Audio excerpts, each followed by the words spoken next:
এত তাড়াতাড়ি ভুলে গিয়েছেন নাকি? জোরে বলেন, ভুলে গিয়েছেন নাকি?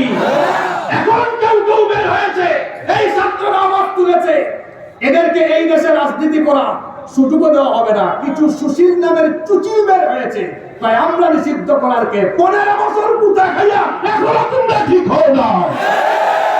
জাক্কলের দল যারা ঠান্ডা মাথায় আমার দেশের হাজারো মায়ের বুক খালি করেছে, সেই ঠান্ডা মাথার খুনিদের কোনো মাফ নাই, ক্ষমা নাই।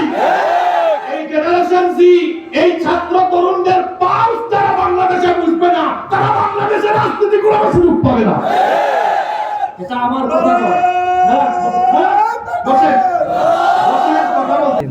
5ই আগস্টে সাভার একটা ভিডিও দিয়েছি, আমি জানি না আপনারা এটা দেখছেন কিনা। কে কে দেখছেন এটা? অনেকে আছে, মাশাআল্লাহ। বলেন তো এই ভিডিওটা যারা দেখেছেন, 3-4 মিনিট দেখার পরে অবস্থাটা কি হয়েছে? আমি নিজে কেঁদে ফেলেছি। এইভাবে কি মানুষ মানুষকে মারতে পারে? একদম এইরকম মাথার কাছে বন্দুক এনে ঠান্ডা মাথায় পাখির মতো যারা গুলি করে এভাবে নিরপরাধ মানুষদেরকে হত্যা করেছে। ডক্টর ইউনূস সাহেবকে বলবো, আপনি সংস্কার করবেন পরে, নির্বাচন দিবেন পরে, এই ঠান্ডা